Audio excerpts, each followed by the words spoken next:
ก็ใช่เลยเขาชอบแซ่บซ่าไม่ใช่มึงอย่าเพิ่งเฉลยสิมาร์ชเคยมีความรู้สึกหวั่นไหวกับเพื่อนผู้ชายด้วย มาร์ทเคยคุยกับผู้หญิงเยอะที่สุดกี่คนใน1 ปี ถ้า 10 คนเดือนละคนมันจะเยอะไป เยอะมาแล้วนะ เยอะไปหรือเปล่า ผมขออนุญาตมองกล้องผมไม่มองซ้ายนะผมไม่มีสมาธิสวัสดีครับแฟนๆมาจุทุกคนนี่ถ้าใครติดตามมาจุมาตลอดนะครับผมก็จะเปิดรายการด้วยประโยคนี้เป็นประจำแต่ไม่น่าเชื่อ วันนี้เราเดินทางมาถึง EP 100 แล้วตบมือให้ตัวเองหน่อยจากจุดเริ่มต้นแรกนะครับที่เรากะจะทำคลิปแบบขำๆเพื่อให้แฟนๆหายคิดถึงแล้วก็ตั้งใจจะเก็บสูตรอาหารของมาไว้จนในนี้ผ่านมา100 EP แล้วซึ่งตอนนั้นเนี่ยเราทำกันแบบเขาเรียกทำแบบบ้านๆเลยเรายังมีโลโก้เวอร์ชันเดิมอยู่เลยซึ่งใครจำกันได้โลโก้ก็คือเป็นแบบนี้ครับมีพ็อกมามีรถคันเก่าของผมด้วยรวมไปถึงวันนี้เนี่ยผมก็แต่งตัวเพื่อเป็นการระลึกถึงโลโก้เวอร์ชันเดิมนะครับและโลโก้ก็ได้ถูกพัฒนามาเป็นโลโก้เวอร์ชันปัจจุบันถ้าใครติดตามตั้งแต่ช่วงแรกนะครับจะจำกันได้ว่าชื่อช่องของเราชื่อเดิมเนี่ยคือมาจุ YouTube ชื่อช่องเลยเนี่ยก็ถูกลดสเกลลงมาเป็นแค่1ในรายการในช่องมีนาคมนะครับซึ่งในช่องมีนาคมของเราเนี่ยก็จะมีรายการหลากหลายมากหลากหลายรายการมากทั้ง MNK Squad ก่อร่างสร้างตึกแพ้เป็นพระชนะเป็นมาร์ชวันเดย์รวมไปถึงรายการที่ได้ทำและจบซีซั่นไปแล้วอีกหลายๆรายการเลยดุ้งๆหมดนี่เต็มไปหมด แล้วก็มีเพื่อนๆพี่ๆน้องๆในวงการรวมไปถึงนอกวงการด้วยก็มาแวะเวียนแล้วก็มาสร้างความสุขสร้างความสนุกสนานให้กับผู้ชมทุกคนแฟนๆช่องมีนาคมนะครับผมมาวันนี้เนี่ยก็อยากจะขอบคุณกันเลยสำหรับแฟนๆช่องมีนาคมรวมไปถึงแฟนๆรายการมาจุด้วยนะครับที่ติดตามเรามาตลอดตั้งแต่ต้นจนมาครบ EP 100 EP นี้เนี่ยซึ่งยอดวิวรวมทั้งหมดนะครับของมาจุนะครับก็คือนี่เลย34,458,755หูน้ำตาจะไหลนะก็คือต้องขอบคุณมากทั้ง34 ล้านวิวที่ติดตามกันมาตลอดนะครับผมก็สัญญาว่าเป็นพิธีกรคนเดียวของรายการมาจุนะครับผมก็จะทำรายการนี้ต่อไปเรื่อยๆนะครับคอยสร้างความสุขให้กับทุกคน EP 100ทั้งทีนะครับผมก็เลยอยากจะรู้ว่าทุกคนคุณผู้ชมด้วยนะครับรวมไปถึงคนรอบตัวของผมเนี่ยรู้จักผมดีแค่ไหนมันอาจจะดูส่วนตัวไปหน่อยนะก็ชื่อรายการมันเป็นตัวผมอยู่แล้วอะผมก็เลยอยากรู้ว่าคนรอบตัวผมเนี่ยจะรู้เรื่องลับๆของผมแล้วก็รู้ใจผมแค่ไหนเลยเกิดมาเป็นเทปพิเศษเทปนี้ครับชื่อเทปว่าลับเฉพาะคนรู้จริงเทปนี้นะครับมันจะมีเรื่องราวคำถามเกี่ยวกับตัวผมแล้วก็ข้อมูลเกี่ยวกับตัวผมอยู่ในตลอดเทปเลยซึ่งเป็นความลับที่ผมเนี่ยไม่เคยเล่าที่ไหนมาก่อนวันนี้ผมก็เลยเชิญเพื่อนๆแล้วก็คนสนิทใกล้ตัวเนี่ยมาตอบคำถามแข่งกันเพื่อเฟ้นหาสุดยอดคนรู้ใจของผมวันนี้ก็เลยมีพิธีกรไฟแรง2 ท่านนะครับซึ่งเขาแบบโหเป็นแบบส่วนผสมที่ลงตัวมากคนหนึ่งเพิ่งมีลูกอีกคนหนึ่งชอบเหมาขอเชิญเขาทั้งคู่ครับนี่สวัสดีครับ สวัสดีครับ พี่ ส ต้น วัสดีครับ สวัสดีครับ สวัสดีครับ สวัสดีครับ อันนี้ต้องเล่าก่อนพี่ต้นกับเอาพี่ต้นกับผมก่อนละกันพี่ต้นเนี่ยก็เรารู้จักกันมาประมาณ 6-7 ปีนะพี่ ก็ตามอายุของละครเลย อืม สุภาพบุรุษสุดซอย เพราะว่าเราเจอกันงานนี้เลย โดยเฉพาะก็ 6 ปีอยู่ด้วยกันมาครับร่วมงานกันมา แต่จากวันนั้นเนี่ยด้วยความที่ไลฟ์สไตล์ชีวิตอะไรคอนเทนต์ในชีวิตเราแบบค่อนข้างตรงกันและซิงค์กัน ก็เลยมาทำให้สนิทกันขึ้นเรื่อยๆจนแบบได้ชวนพี่ต้นเข้ามาอยู่ในแก๊ง MNK Sport ด้วยแล้วก็รู้จักมาถึงทุกวันนี้ ส่วนจันโบ๊ทเนี่ยผมรู้จักตั้งแต่ม.4 ม.5 ม .4 ม .5 ประมาณ แต่ ม.4 เรียกว่ารู้จักเรียกว่าเป็นภาระผมเนี่ย เอาจริงนะ ผมกับโบ๊ทก็คือภาคภูมิใจกับน้องกับเพื่อนคนนี้เหมือนกันนะ ใช่ เพราะเราเห็นตั้งแต่ที่เขาแรกเริ่มเดิมทีเริ่มทำอ่ะที่ยังไปถามเต๋าอยู่เลยอ่ะว่าทำยังไงอะไรยังไงอ่ะ อ่า ใช่ ใช่ ปะ ยังไปปรึกษา แล้วจนทุกวันเนี้ย พี่เต๋าเลย มันกลายเป็น EP 100อ่ะคุณผู้ชมครับ ไม่ใช่ใครก็ได้ที่จะทำถึง EP 100ได้นะครับเขาต้องทุ่มเทหยาดเหงื่อแรงกายแรงใจแค่ไหน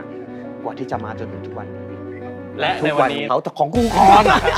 หมดแล้วกูปูมา2-3จ้องหมดแล้ว นี่มึงซิงค์กันไหมเนี่ย หมดแล้วนี่นะให้กูเป็นพิธีกรคู่มึงรอดูเลย อ่ะทีนี้เราได้พิธีกรมาแล้ว เดี๋ยวเราต้องมีผู้เข้าแข่งขันทั้งหมด 4 คนเดี๋ยวไปเจอเขากันจ้า และนี่คือ 4 คนที่มาร์ชคัดมาแล้วว่าจะเป็น 4 คนที่รู้ใจมาร์ชที่สุดครับ ขอเชิญพวก 4 คนนั้นครับ เย้หลายคนอาจจะยังไม่รู้นะ มีใครกันบ้างเดี๋ยวให้แนะนำตัวนะครับ สวัสดีครับ ก็เมทัศน์นะครับ เป็นพี่ชายครับ ห่างกัน 4 ปีคนนี้แม้เกิด 33 ผมเกิด 36 เอ้ย31 เออเธอแพ้31เท่านั้น พี่น้องกันจริงไหมเนี่ยนี่พี่น้องจริงไหมเนี่ย ไม่ เขาอาจจะรู้มึงตอนนี้มึงไม่รู้เขาแล้ว ไม่รู้แล้ว 31 31 โอเค คนต่อไปจ้า เยลลี่ค่ะ เป็นอะไรครับ เป็นอะไร เป็นแฟนมา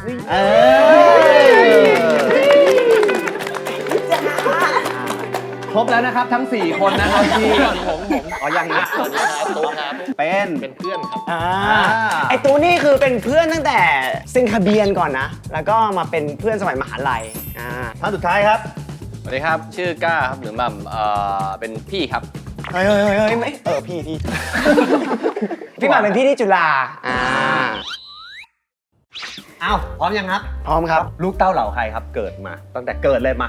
จริงๆ ผมก็เป็นลูกของป๊าหมาเนี่ยแหละ ถ้าใครเคยเห็นในรายการก็มีป๊าชื่อว่าสุทธิชัย ไม่เอาเดี๋ยวคนรอชื่อพ่อผม ไม่ทันแล้ว ไปแล้วหนึ่งชื่อ ป๊าสุทธิชัย แล้วก็หมาสุนันทา แล้วก็แต่งงานกันมีลูกกัน2 คนก็มีเป็นเมทัศน์กับผมนี่แหละ ผมเกิดวันที่ 21 มีนาคม พศ 2536 แล้วพี่เมทัศน์ 31 อ๋อโอเค แม่เกิด 21 ธันวา2531 จริงๆ ผมโตมากับเป็นเด็กฝั่งทนเลยคือปิ่นเกล้า แล้วที่ผมอยู่ฝั่งอังกฤษปริ้นนิวปริ้นเนี่ย ปิ้นอะไร ปริ้นก้าปริ้นก้าปริ้นก้า อันนี้ได้ อันนี้ได้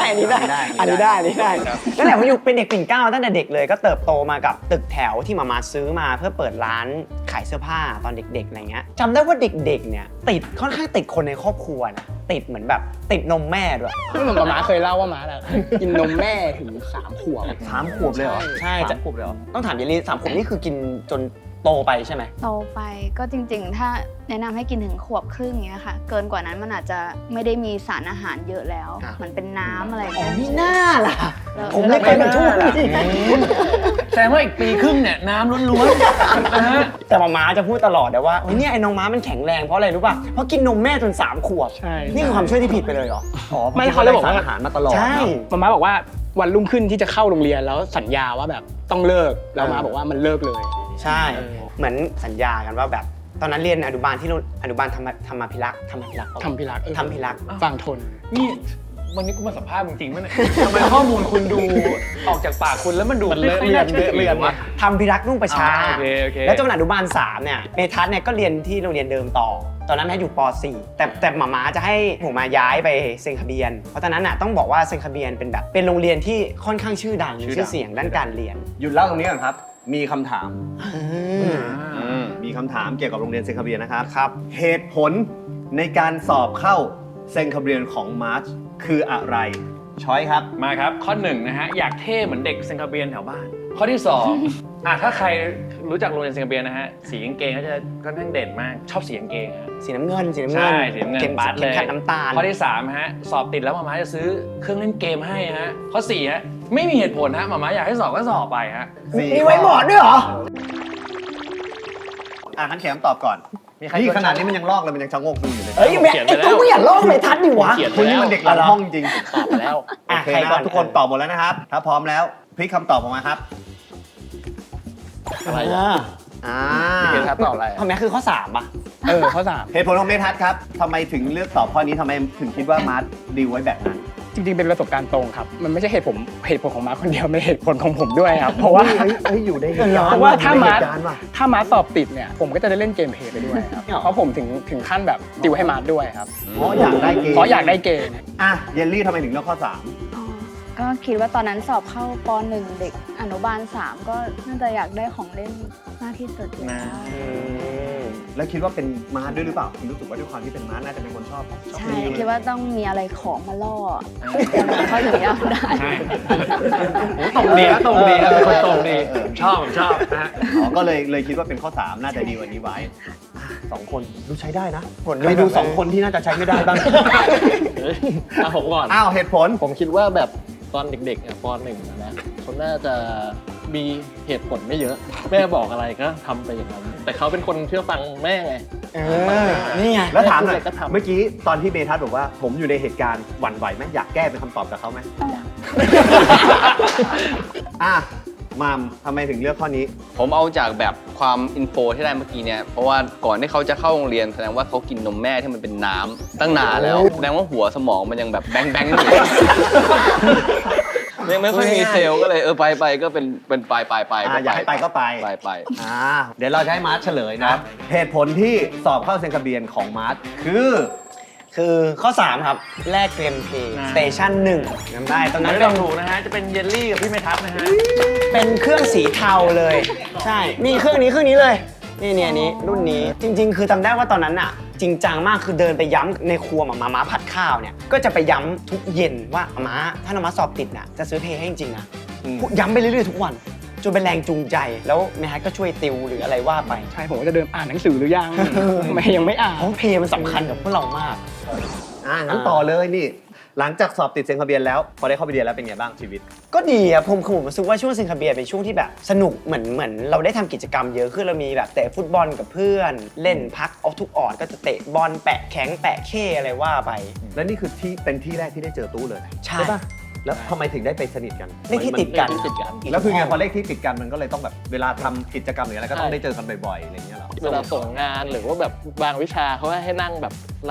ล่เลขที่อะ ถ้าย้อนเวลาได้อยากจะเลขที่ติดกับมาร์ทไหม ยากปะ สนุกใช่สนุกจริง มีเวลาดีๆแล้วกันยังไง แล้วนอกจากพวกเล่นกิจกรรมกลางแจ้งแล้วมีอะไรอีกมี ก็เนี่ยเล่นเกมเพลย์นี่แหละครับเล่นเกมเพลย์เยอะ สมัยก่อนนี่ต้องอะไร ก็เล่นกับเมียทัศน์เนี่ยเหรอ ๆ ใช่มีเล่นเกมทำอาหาร แล้วก็โปรสมัยนั้นฟุตบอล วินนิ่ง winning แล้วก็ Harvest Moon นี่เล่นเยอะสุด จีบสาว ทำฟาร์ม จีบสาว ฟาร์มไม่ท หยุดไว้แค่นี้ก่อนครับ มาถึงตรงนี้คำถามมีอยู่ว่า ตัวละครหญิงสาวในเกมคนไหน ที่เป็นตัวกำหนดสเปคของมาร์ทจุมาจนถึงปัจจุบันมีช้อย คนแรกฮะ คาเรนฮะเขา5เท่ๆฮะ นี่ คาเรนนี่เป็นร้านวาย คนที่2นะฮะป๊อปปุรินะฮะ ก็หวานๆลูกคุณหนู คนที่3นะฮะ เป็นแอนนะฮะกากั่นหนุกหนานนะฮะ แล้วก็คนที่ 4 เป็นเอลลี่นะฮะฟิล์มแม่บ้านลูกคุณหนูอังกฤษ ดูทรงหน้ารู้อ่ะผมใบให้เลย และ ส่งหน้าพูด การแต่งตัวไหนเรียบร้อยตัดทิ้งไว้ก่อน รู้แล้ว ใบให้อย่างนี้แล้วกัน อันไหนปิดเยอะๆทิ้งไว้ก่อน ไม่เกี่ยว ตอบนะครับตอบ เกี่ยวไอ้สัส ทุกคนพลิกคำตอบมาครับ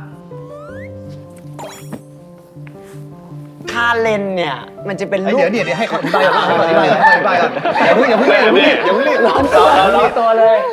เดี๋ยวเริ่มที่เยลลี่ก่อนดีกว่าเพราะเยลลี่ตอบเร็วทำไมถึงเลือกคาเรน ก็ ทำไมถึงตอบ ใช่ คนนี้ เลยเขาน่ะชอบแซ่บๆซ่า ไม่ใช่ แล้วมึงอย่าเพิ่งเฉลยที่ให้เขาวิเคราะ ไม่ ห์ ได้ ก่อน ไม่จริงผมกำลังเถียงในชีวิตจริงอยู่ ไม่ได้ ก็ เถีย อง ย่า เรื่ เพิ่ อง งคุณรอเฉลยทีเดียวคิดว่าเขาน่าจะชอบแบบนี้แซ่บๆซ่า ๆใช่ จริงๆถ้าเขาชอบอะไรเงี้ยเหมือนแบบในแบ็คพิงเขาบอกว่าเขาชอบเจนนี่แบ็คพิงเขาชอบแบบสไตล์เปรี้ยวๆ มีแบบคาแรคเตอร์เด่นๆ อะไรอย่างเงี้ย เฮ้ยแอร์ร้อนเปิดแอร์เลยนะ ๆมามครับ หน้าตามันใช่ครับสำหรับมาร์ทอะผมดูจากหน้าตา จริงๆแทบจะเหตุผลเดียวกันป่ะดูแบบ ใช่แบบ สบๆใช่ไหม เฟี้ยวๆลูกตาเห็นปะลูกตามันก็ไม่เหมือนตัวอื่น เมทัศน์ทำไมป๊อปปูริ จริงๆทุกคนอาจจะมองว่ามาชอบคนที่แบบแซบๆซ่าๆอะไรแต่ผมมองว่า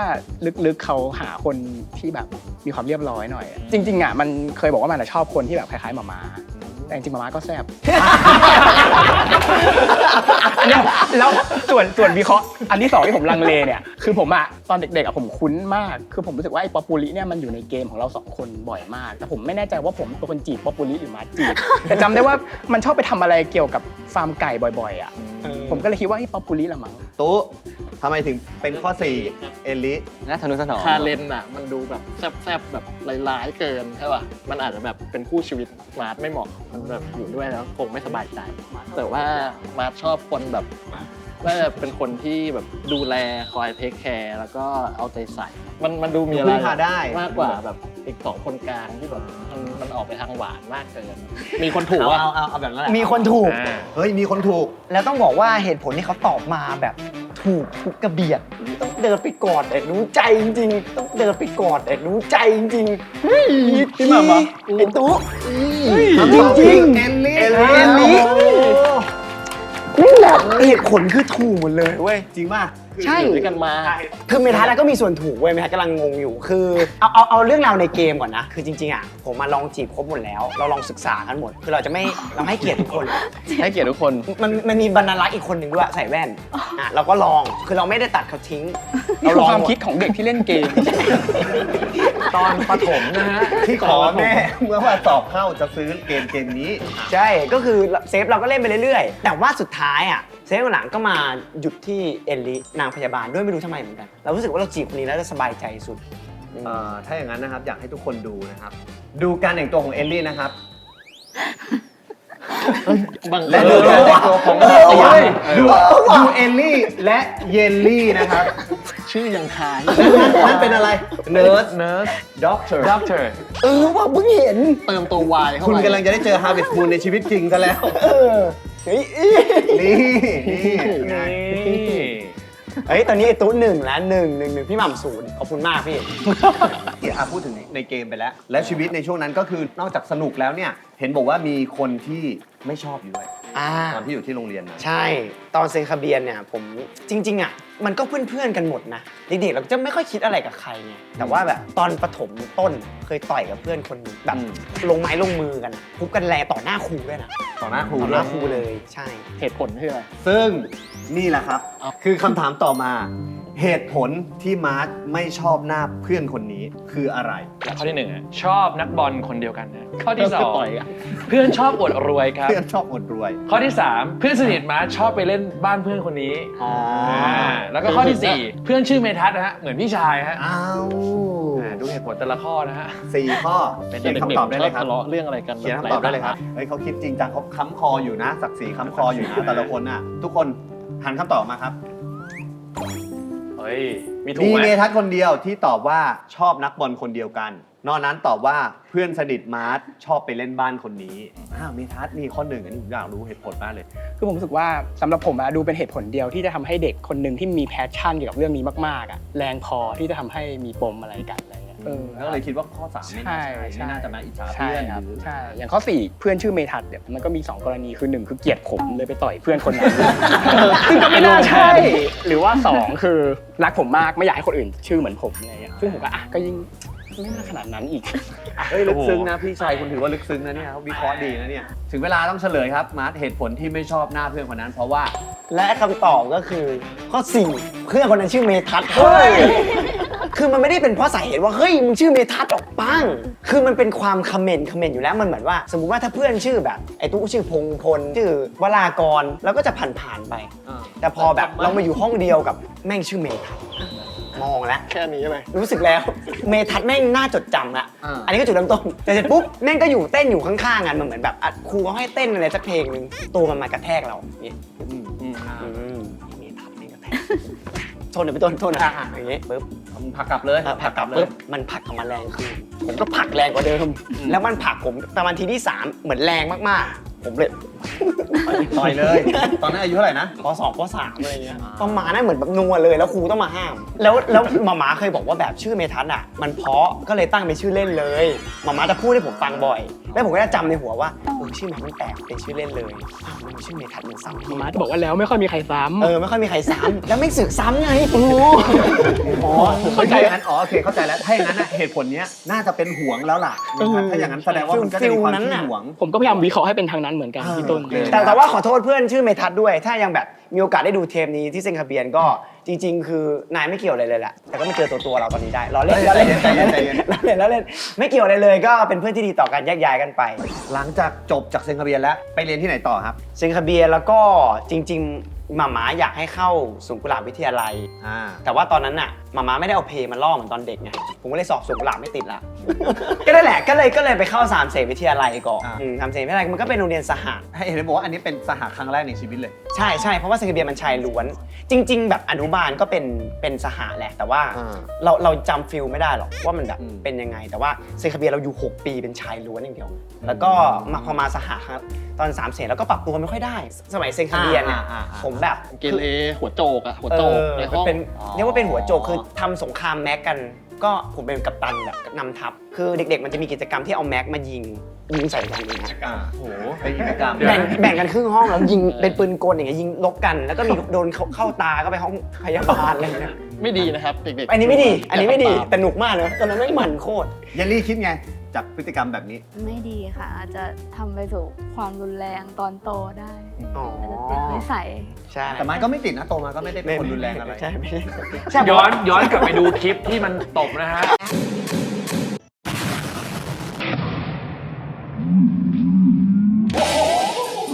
โอ้โหหมอกะโหลกนี่ติดต่อมาเลยนะฮะเฮ้ยแต่ก็ไม่น่าเชื่อนะครับว่าจะห้าวๆยิงแม็ จะ ก ไปสู่ จะมาติ่มได้ ใช่พอย้ายไป3 เซนติ ซึ่งอันเนี้ยมันจึงเป็นคำถามข้อถัดไปของเราทำไมมาร์ทถึงเปลี่ยนพฤติกรรมกลายเป็นเด็กติ๋มหลังจากย้ายมาเรียนที่สามเสนวิทยาลัยเหตุผลครับ ข้อที่1ฮะปรับตัวไม่ได้กับโรงเรียนสหสหก็คือโรงเรียนชายหญิงนะฮะข้อที่2ฮะมีแฟนคนแรกฮะแล้วแฟนไม่ค่อยชอบทรงอย่างแมทฮะข้อที่3ฮะโดนบูลลี่แล้วข้อที่ 4 เจอเจ้าถิ่นที่เก๋ากว่าครับ 4 เหตุผลได้คำตอบแล้วนะ ได้คำตอบแล้วหันคำตอบมาครับ3 คนตอบข้อ 1เยลลี่ตอบเจอเจ้าถิ่นที่เก๋ากว่า ถามเยลลี่ก่อนดีกว่าทำไมถึงเลือกข้อนี้ ก็ตัดช้อยเอา อ๋อตัดช้อยเอาข้อ 1ที่ตัดไปเพราะอะไรอย่างเขาจะช็อกนี่ทำไมถึงคิดว่าไม่ใช่ ก็คิดว่าสุดท้ายเขาก็น่าจะปรับตัวได้ ไม่ยากดูเป็นคนปรับตัวง่าย ข้อ 2 มีแฟนคนแรกแฟนไม่ชอบคนทรงแบด ก็คิดว่าจริงๆ มาวันแรกจะมีแฟนเลยนะ วิเคราะห์เนี่ย ที่เยลลี่ถามมันไม่ใช่แค่ประโยคคำถามนะมันเหมือนเป็นประโยคค่อนข้างจะขอร้องนิดนึง จะมีแฟนเลยเหรอ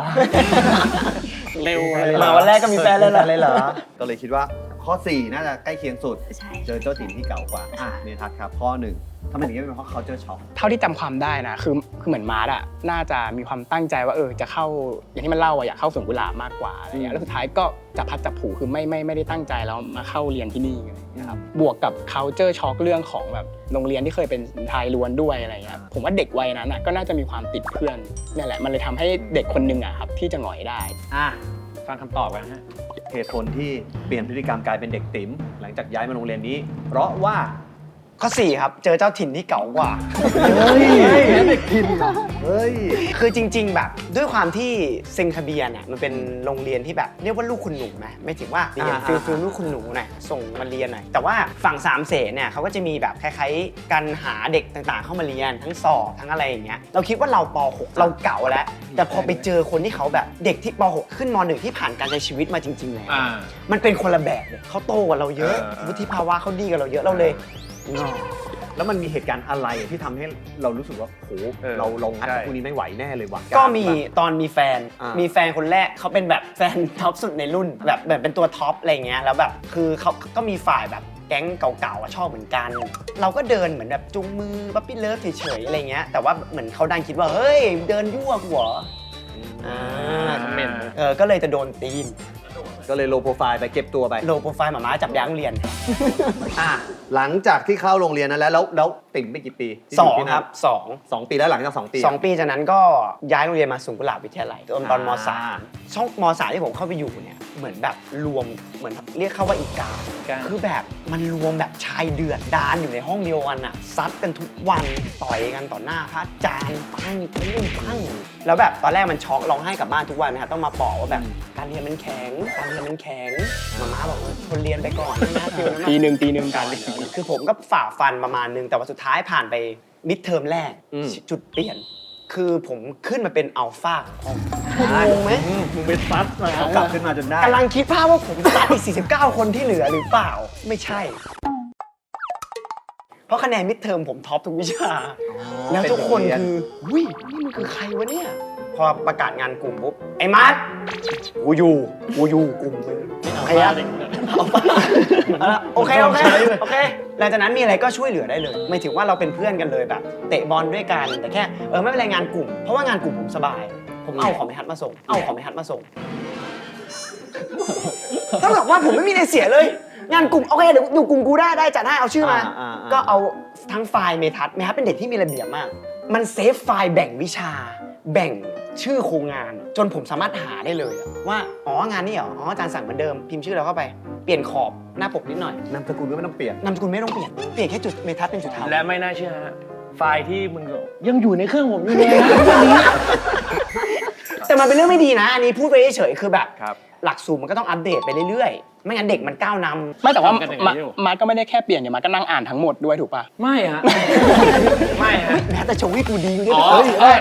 เมทัศน์พยายามจะช่วยแล้ว เอาใหม่ เมทัศน์พยายามจะช่วยแล้ว 3 2 1อ่ะ อ่านเรามานั่งทวนกันในกลุ่มแหละมึงก็อ่านกับกู ใช่ ก็เลยขึ้นเป็นจ่าฝูง ใช่ก็ จ่าฝูง แต่ว่าสุดท้ายคือเรารู้สึกว่าเราโชคดีมากเรากลายเป็นเราสนิทกับเพื่อนทั้งสองกลุ่มหนึ่งแบบกิจกรรมซ่าๆก็ได้ กลุ่มเรียนก็เรียนได้ พอม .4 ม .5 เราไปอยู่ห้องคิงอะไร เงี้ยกลางวันเราก็มาเตะบอลกับกลุ่มเดิมนะเพราะเรารู้สึกว่าแบบมันกว่า หลังจากคุณไปใช้ชีวิตผจญภัยมา มีคำถามนึงอยากถามมากว่าช่วงเวลานั้นอ่ะมีหวนคิดถึงเพื่อนเก่าอย่างตุ๊บ้างไหม ไม่มี ไม่ได้คิดเลย มันนานนะคือ ไม่เพราะว่าช่วงแรกๆอะยังมีติดต่อกันนะ ใช่ MSN มันก็เริ่มห่างมันก็หายไปจากกัน แต่เดี๋ยวกำลังจะได้กลับมาเจอกันใช่ไหม ใช่เดี๋ยวมาเจอกันช่วงมหาลัย จะเป็นช่วงเข้ามหาลัย อันเนี้ยจากข้อมูลนี่เขาบอกว่าคุณเนี่ยต้องเข้าจุฬาเพราะหมาเลือกให้โดยที่ตอนนั้นยังไม่รู้ด้วยซ้ำว่าจุฬาคืออะไร ใช่ เหตุการณ์มันเป็นไงบ้าง คือจ ตนนั้น ริงๆตั้งแต่เด็กจนโตพี่คือถ้าเราจำความได้ผมจำไม่รู้ว่าจะเริ่มต้นเมื่อไหร่นะมาจะเกาะหูตลอดว่าตั้งแต่ไม่ทันแล้วแหละต้องเข้าจุฬาให้ได้ต้องเข้าจุฬาให้ได้ แต่เราไม่รู้ความดีงามของจุฬามันคืออะไรนะแต่มันแค่มาบอกว่ามันใกล้บ้าน แล้วหลังจากที่พอได้เข้าไปเล่าเรียนแล้ว ความดีงามของจุฬาคืออะไรตอนนี้เราได้รับรู้ยัง ข้อที่1ฮะผู้หญิง ยัง ยังไม่ได้ถามโทษนะ ยังไม่ถึงคำถาม คำถามนี้เนี่ยมีจุฬาหลายคนก็แต่ผมตอบแล้วกันนะถามผมใช่ไหมคือเราได้คอนเนคชันสำคัญสุดสำหรับผมเลยนะเราแบบ พอเรามีคอนเนคชันที่ดีมีแวดล้อมที่ดีเรารู้สึกว่าเราก็ได้ความรู้จากพี่หม่ำได้ความรู้จากตู้ได้ความรู้จากโบ๊ทมาแลกเปลี่ยนกัน แล้วก็เราก็พัฒนาไปด้วยกัน เติบโตไปด้วยกัน แต่ เดี๋ยวก่อน ตรงเนี้ยมันมีคำถาม ซึ่งอันนี้เป็นคำถามสำคัญมากนะ อันนี้ขอเน้นย้ำนะครับคำถามสำคัญมาก เคยมีใครรู้บ้างว่าจริง ๆ แล้วมาร์ชเคยมีความรู้สึกหวั่นไหวกับเพื่อนผู้ชายด้วย เหตุการณ์ที่ทำให้มาร์ชหวั่นไหวกับเพื่อนผู้ชาย คือเหตุการณ์ใดบ้างช้อยครับ ข้อ 1 เพื่อนสอนว่ายน้ำฮะมันเห็นเนื้อหนังมังสากันนะฮะ สอนว่ายน้ำ ข้อที่ 2 เพื่อนออกตัวแทนในปัญหาของมาร์ทนะฮะ ออกมาปกป้อง ปกป้อง ข้อที่ 3 เพื่อนช่วยรักษาอาการตะคริวนะฮะตอนเตะฟุตบอล แล้วก็ข้อที่ 4 นะฮะชอบทัศนคติตอนเปิดอกคุยกันเรื่องชีวิตนะ ไม่มีใครรู้จริง ยากว่ะ ไม่มีใครรู้จริงอย่าว่าแต่คนดูเลยนี่คนใกล้ตัวยังไม่รู้ ใน เลย ฮัทเมื่อกี้ชอบเรียกในฮัทมากงงไปเลย จังหวะอ่านคำถามที่ช็อกมากนะฝั่งนี้บอกเลย ตอบหมดยังครับ เอามา ตอบเลยครับอ่านคำตอบมาครับ ตะคิวทิ้ง สองคนนี้ก่อนดีกว่าทำไมถึงคิดว่าเป็นข้อ ข้อ1มันว่ายน้ำเป็นตั้งแต่ประถมครับอันนี้ตัดทิ้ง อ่า ข้อ3เนี่ยตะคริวอันนี้ตอบไม่ได้จริงแต่ว่าผมจากการเริ่มเล่นรายการนี้มาเนี่ยผมคิดว่าข้อ4เนี่ยน่าจะช้อยหลอก 2 อันนี้มั่วๆเลย เริ่มมีวิเคราะห์ช้อยแล้ว อ๋อสี่มันดูแบบ ช้อย ดูเป็นทางการไปเหรอ ดูเป็นทางการไปแล้วรู้สึกว่า2เนี่ยมันก็เป็นคือถ้าเกิดคนที่ออกรับแทนเรื่องของเราได้อะเรื่องนั้นอะอาจจะเป็นเรื่องที่ something ที่แบบมีส่วนรับผิดชอบร่วมกันหรือแสดงว่าต้องผูกพันกันมาได้ประมาณนึงนะถึงจะออกรับเรื่องบางอย่างแทนได้ เยลลี่คิดว่าอะไรจ๊ะ ตอบข้อ2เพราะคิดว่าก็เพื่อนคนนั้นอาจจะแบบรับผิดหรืออะไรแทนคงทำให้เขารู้สึกประทับใจว่าแบบเพื่อนหวังดีแล้วก็คงแบบรักเราจริง ๆอะไรอย่างเงี้ย ขั้นหวั่นไหวเลยนะ ใช่ แต่ว่าถ้าข้ออื่นๆก็ เฮ้ยเขาสี่ อันนั้นอ่ะเป็นมาร์ทหวั่นไหว จิ้นเหรอลิลลี่จิ้นเหร ไม่ อ ใช่จิ้นนะ อันนั้นอ่ะเป็นมาร์ทหวั่นไหว และตอนที่พี่อ่านคำถามเนี้ยเยลลี่หวั่นไหวไหม เขาชอบไปออนเซ็นตลอด นั่นไง เมื่อเช้าก็ไป ไปกับพี่หม่ำไปกับพี่หม่ำ ข้างหลังบ้างมัมทำไมถึงคิดว่าเป็นตะคริว เพราะว่าในมาร์ทมันอยู่ในทีมบอลด้วยเรารู้สึกว่าแบบบางทีอาจจะมีเพื่อนสนิทคนหนึ่งที่อยู่กับมันตลอดดูแลมันตลอดแล้วเวลามันเจ็บอะไรเงี้ยเขาจะดูแลเรื่องตะคริวอะไรเงี้ยทำให้แบบมีการจับเนื้อต้องตัวอันนี้มันเป็นคนแพ้สัมผัส สกินชิปอันนี้เขามองอย่างนั้นเขามองว่าเป็นคนสกินชิปตุ๊ คิดว่าตอนแรกคิดว่ามันช่วงเวลานั้นน่ะมันอาจจะมีเรื่องเครียดเรื่องอะไรที่มันไม่สบายใจแล้วแบบไอ้คนที่มันคุยด้วยคนเนี้ยมันอาจจะเป็นคนที่แบบรับฟังมันตลอดก็อาจจะทำให้แบบสนิทกันเลยแบบเกิดใจหรือเปล่าอะไรอย่างเงี้ย สนิทใจจนหวั่นไหวกัน เหตุการณ์ที่ทำให้มัดหวั่นไหวกับเพื่อนผู้ชายคือเหตุการณ์ไหนครับ คือข้อ1ครับ สอนว่ายน้ำ เฮ้ย ข้อนี้ไม่มีคนถูก แพ้สกินทิป นี่และคนนั้นก็คือไอ้จ๊อบ จะบอกว่ายน้ำหรอ ไม่ใช่ต้องเล่าให้ฟังก่อน เกิดอะไร คือ ขึ้นอันนี้อยากรู้ คือช่วงมหาลัยเนี่ยแหละก่อนสอบมหาลัยอ่ะช่วงนั้นอ่ะคือเราอ่ะจะไปอ่านกับไอ้โบ๊ทกับผมกับไอ้จ๊อบจะไปอ่านหนังสือกันที่คอนโดไอ้จ๊อบไปทำโจทย์แล้วเราสนิทกันมากคือเจอตอนนั้นแบบ 3-4 เดือนทุกวันนอนด้วยกันทุกวัน แล้วก็มีวันหนึงแบบคลายเครียดก็เลยลงไปว่ายน้ำที่สระคอนโด เราอะว่ายน้ำท่าผีเสื้อไม่เป็นและไอ้จ๊อบมันเป็นนักว่ายน้ำตอนเด็กแล้ว แม่งก็เลยอาสาสอนท่าผีเสื้อให้แล้วท่าผีเสื้อมันคือท่าอย่างเงี้ยนึกออกไหม ต้อง นึกออกไหม กวักน้ำกวัก แล้วมันก็คือย กตัวขึ้ เฮ้ย นมา มึงว่างแขนอย่างนี้แล้วมึง มึงฟีลแบบอย่างนี้เลยเหรอฟีลแบบละครเหรอ มันแพ้สัมผัส แล้วมันมีช็อตหนึ่งที่มันวาดวงสวิงแขนแล้วเรารู้สึกแบบ แปลกๆขึ้นมาว่าเฮ้ยทำไมรู้สึกมันไม่ได้ขนลุกนะแต่มันรู้สึกแบบเฮ้ยมันอบอุ่นวะ มันอบอุ่น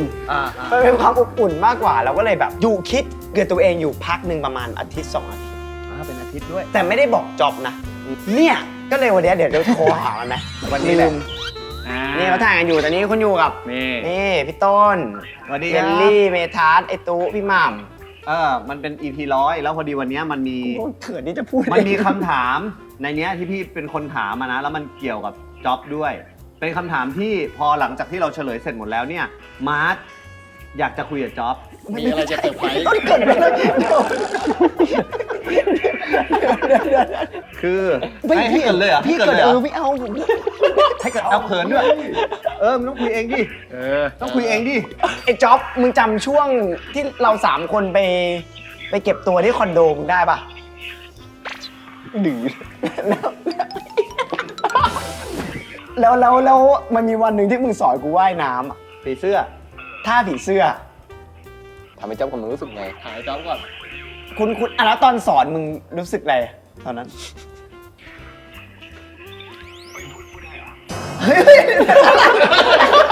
ไอ้เหี้ยเดี๋ยว พีคเข้าไปอีก พีคในพีค พีคเข้าไปอีก ไอ้ที่เซอร์ไพรส์เลยเซอร์ไพรส์ พูดได้ พูดได้ พูดได้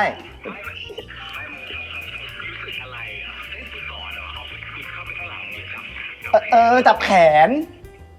มึงจำได้นี่ คือมันมีช่วงหนึ่งอะที่กูรู้สึกว่า ตอนนั้นนะมันอบอุ่น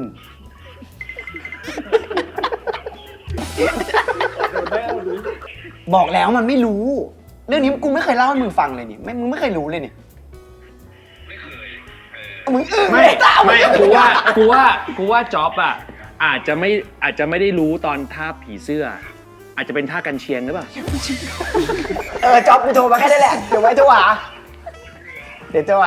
ไอ้นี่จ๊อบมันอยู่ที่ร้านนี่ ซินซ่า ซินซ่าแวะไม่ได้ร้าน พุทธ จ๊อบ มณ เอ ฑ ง ลสายหนึ่งฮะ ใช่คือผมรู้สึกว่าตอนนั้นอ่ะ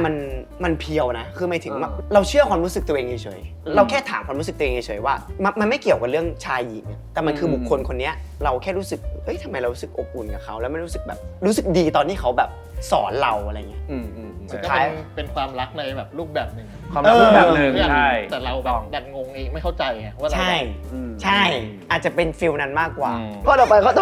แต่ข้อนี้เอ็กซ์คลูซีฟจริงนะ Exclusive มากเลยอ่ะ ข้อต่อไปก็นี่แหละ หลังจากที่เมื่อกี้ก็เล่าว่าหลังจากเข้าจุฬาแล้วได้เจอตุ๊เป็นไงความรู้สึกแรกตอนเจอตุ๊เป็นไงบ้าง จำได้นะว่าเห็นตุ๊กมามอบตัวอย่างเงี้ยแล้วแบบขยี้ตาฟึด มันทักผม ไอ้ตุ๊ ใช่ป่ะ กูไม่ได้เรียกตุ๊กูเรียกเอิร์ธโบโบ เรียกชื่อเก่า เด็กๆมันชื่อโบโบมันชื่อพงพลแต่ผมเรียกมันโบโบน่ารักดีไอ้ตุ๊กบางคนได้ยินเสียงจากกล้องมาในหูอะโบโบแล้วมันแล้วผมก็ไอ้มาร์ทแล้วก็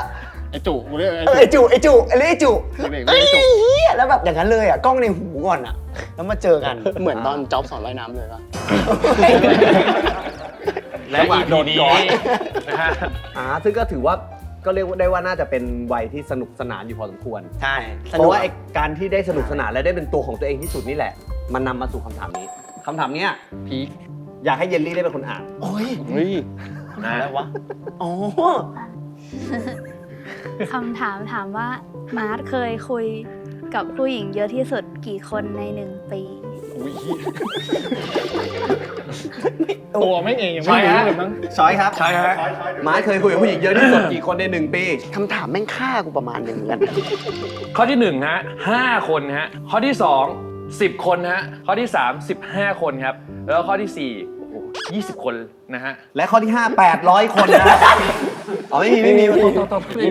นับยังไงว่าคุย ก็แบบแค่คุยแบบ ก็คุยอ่ะ รู้ว่าแบบคนเนี้ยจะไป ถ้าเป็นสมัยนี้ก็เรียกว่าเป็นคนคุยกันอะไรอย่างเงี้ย ก็คือ คน ติด คุยอ่ะ คุย ถึงขั้นไหน คน อะ คุยกันศึกษากันน่ะ ตุ๊กมึงทายน้อยๆไว้มึงดีกว่าเลย หรอ เพราะว่ามึงอยู่กับกูตอน นี่ ปี เยล หนึ่ ลี่ ง ตอบเร็วอีกแล้วนะเยลลี่ตอบเร็วอีกแล้วนะเป็นเยลลี่เป็นคนที่ตอบคนแรกๆเสมอ 15นี่มีลุ้น พร้อมไหมฮะเอาครบแล้ว เอาแล้วหาคำตอบมาได้เลยครับเยลลี่ตอบข้อ1ก็คือ5 คน 15 และ 20 คน โอ้เยลลี่ เยลลี่ก่อนเลย ไม่ได้ เยลลี่ก่อนเลยทำไมถึงคิดว่าคุยกับผู้หญิงเยอะที่สุดอีก5 คนใน1 ปี 1 ปี 12 เดือน 5 คนคนละ 2 เดือนก็ คำนวณแบบเป็นหลักเป็นการ เยอะ ไม่มี แล้ว คำนวณเป็นหลักเป็นการ ถ้า 10 คนเดือนละคนมันจะเยอะไป อย่าดูถูกนะอย่าดูถูกเพื่อนผมนะ เยอะไป ถ้าเดือนละคนน้อยไปดูถูกนะถือว่าเป็นการดูถูก มาร์ท เยอะมาแล้วนะ เยอะไปหรือเปล่า มาร์ทกูขอโทษกูไม่น่าถามเยลลี่คนแรกเลยคำตอบดูกดดันมากนะ เยอะไปปะ เมทัศน์ก่อนดีกว่าเมทัศน์15 คนทำไมถึงคิดว่าเป็นตัวเลขนี้ ที่ผมเดาเลยอะแต่ว่าผมอะรู้ว่ามาร์ทเป็นคนตั้งใจคุยคือคุยกับใครคุยทีละคนแต่ว่าผมรู้สึกว่าด้วยความที่เขาอาจจะเจอคนเยอะตั้งแต่เด็กๆ ผมก็เลยแบ่งเป็น5แรกอะเป็นเพื่อนในมหาลัยที่จุฬา5ที่2อะอาจจะเป็นคนรู้จักคนอื่นและ5ที่3เป็นคนในวงการ ผมก็เลยเดามั่วๆ5หลังคนในวงการซะด้วยเดี๋ยวมัน เปิดมา ตอนแรกเหมือนดีนะ ไปตู้เก็บหม่ำไว้สุดท้าย 15 ครับ ผมก็เดาเอาอะ เหมือนช่ ค่า วย ว่ามันน่าจะช่วงนั้นเดือนละคนอะบางเดือนแบบเอ็กซ์ต้าแบบเจอในผับอย่างเงี้ยแบบเฮ้ยปึ๊บๆ นับ เขียนดีกว่า นับ ถามมันไปเรื่อยๆข้อมูลมันจะหลุดออกมาเรื่อยๆนะ ไอ้ ข้อมูลจะ ไอ้ ไม่ ตัวได้คำตอบแล้วได้คำตอบแล้ว15ไง ได้แล้ว ข้ามไปขมั่มเลย แล้วมันมีข้อมูลจะใช่ ไม่มีนะ ยังมีอีก พอแล้ว 15 คนมีหม่ำ20 เพราะว่า สมมติว่ามันจะนับมันไม่รู้ว่าถ้าเกิด 15 เนี่ย น่าจะจำไม่ได้ว่านับเลขไหน มันน่าจะตีให้เป็นแบบเป็นเลขกลมๆ ไม่น่าจะเป็นแบบเลข 15 เป๊ะขนาด มันดูเป็นจำนวนเฉพาะไป อันนี้ดูเป็นเลขแบบ จำง่ายกว่า กลมๆหน่อย เอาร้อนที่สำคัญนะฮะวันนี้เราจะไล่ชื่อด้วยใช่ไหมฮะ ใช่เหรอ สังเกตการตอบคำถามนะ ทุกคนตอบเป็นตัวคำตอบหมดเลย มีเยลลี่คนเดียวที่ตอบเป็นตัวเลขช้อยเพราะเยลลี่อยากจะกดให้ต่ำที่สุดเท่าที่จะเป็นไปได้ อ่ะเรามาฟังเฉลยกันฮะ เฉลยครับ เยอะสุด อันนี้ช่วงแบบตอนแรกๆนะที่เข้ามหาลัยนะแรก เดี๋ยวอันนี้คุณเฉลยหรือคุณกำลังแบบ ๆไม่ แก้ ผม ตัว พูด อยู่ เฉยๆจะได้สโคปว่าแบบ ขอความจริงนะความจริง คือจริงๆอ่ะตอนที่เข้าไปจุฬาต้องเล่าอย่างนี้ก่อน เรารู้สึกว่าเราเรียนชายล้วนมาผมขออนุญาตมองกล้องผมไม่มองซ้ายนะผมไม่มีสมาธิคือช่วงที่เรียนชายล้วนอ่ะเราข้ามมาจุฬาเรารู้สึกแบบมันเทิร์นจากชายล้วนมาเป็นสหะคือจุฬาเนี่ยเอาง่ายๆ คือมันเป็นไทป์ที่แบบค่อนข้างใกล้เคียงสเปคผม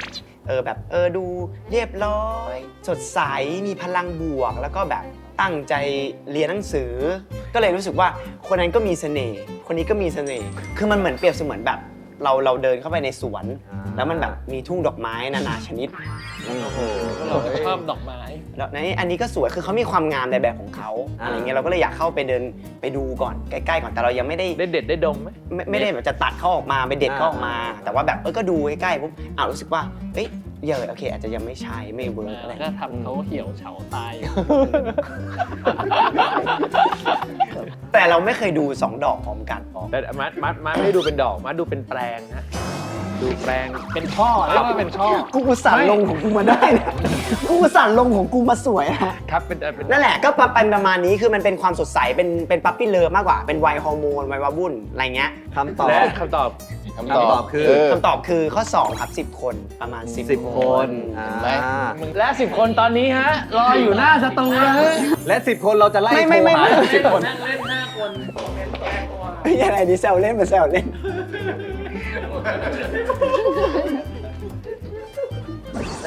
จีบพยาบาลด้วย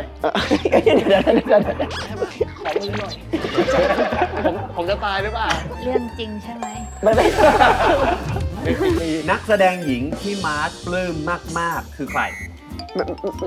ดูปื้มเป็นพิเศษแต่ไม่ได้เหรอมาดูปื้มเป็นพิเศษเหรอ ใช่ดูเปิงแบบขอถ่ายรูปเยอะ ใช่ ใช่ใช่ใช่ แล้วนอก